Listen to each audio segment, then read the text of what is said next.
10 ఏళ్ళు రాజకీయం చేసిండు. 10 ఏళ్ళల్లో డబుల్ బెడ్రూమ్ ఇవ్వలేదు, 3 ఎకరాల భూమి ఇవ్వలేదు, దళిత బంధు ఇవ్వలేదు, 3 లక్షల ఇళ్ళకి ఇస్తామని అది ఇవ్వలేదు.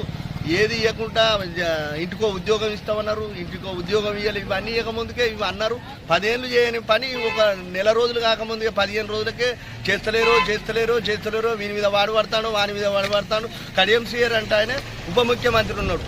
గతంలో ఒక 5 ఏళ్ల కింద ఉప ముఖ్యమంత్రి ఉన్నాడు. అప్పుడు ఏమైనాయి? నీ దళిత బంధు నువ్వు నీ పీరియడ్లోనే కదా, నువ్వు ఉప ముఖ్యమంత్రి ఉన్నప్పుడే కదా నీ దళిత బంధు ఏమైంది? నువ్వు దళితులను మోసం చేసింది నువ్వు, రాజయ్య ఇద్దరు కలిసి మోసం చేసింది. ఎందుకు చేసిందంటే రాజయ్య పైసలు తీసుకున్నాడు, నువ్వు మభ్యపెట్టినావు. ఎలక్షన్ల ముందట నువ్వు ప్రమాణాలు చేయించుకొని గెలిచి కూడా ఇప్పుడు ఇది ఇవ్వలేదు అది ఇవ్వలేదంటే 6 నెలలు కాక 6 నెలలు చూడు, ఏడాది చూడు, సూచనకి ఇవ్వకపోతే అప్పుడు నీ ప్రపంచం ఏందో చూపెట్టు. కానీ నువ్వు ప్రమాణాలు చేయించుకొని గెలిచిన ఒక ఆడామె మీద నువ్వు ప్రమాణాలు చేసుకొని గెలిచి ఇప్పుడు ఇది చేస్తలేరు, మభ్యపెట్టాలి. లంక బిందెలు అంటే లంక బిందెలు నీ కేసీఆర్ ఏ బిందెలతో నీ ముందుకొచ్చి హామీలు ఇచ్చిండు? నీ కేసీఆర్ లంక బిందెలు అంటాను. లంక బిందెలు ఎక్కడి? నీ కేసీఆర్ చూసుకొని ఇచ్చిండా?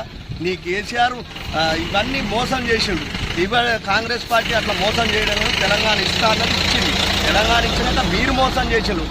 కేసీఆర్ మోసం చేసిండు. కానీ ఇక ఈ సోనియా గాంధీ కాదు, రేవంత్ రెడ్డి కూడా ఆచితూచి అన్నింటినీ అమలు చేయడానికి సిద్ధంగా ఉన్నాడు. ఇప్పుడు కూడా 6 గ్యారంటీలను అమలు చేసి మేము ఎంపీ ఎలక్షన్లకు ముందుకే అన్ని 6 గ్యారంటీలు అమలు చేస్తుండు. ఇవన్నీ ఫామ్ తీసుకుంటా అంటే వాళ్ళు ఓర్వలేక టీఆర్ఎస్ వాళ్ళు అబాండాలు వేస్తారు. ఇదంతా నమ్మకూడదు. ప్రజలారా మీరందరూ గుర్తించరు. కాంగ్రెస్ అన్నదాన్ని ఖచ్చితంగా నిరూపిస్తుంది.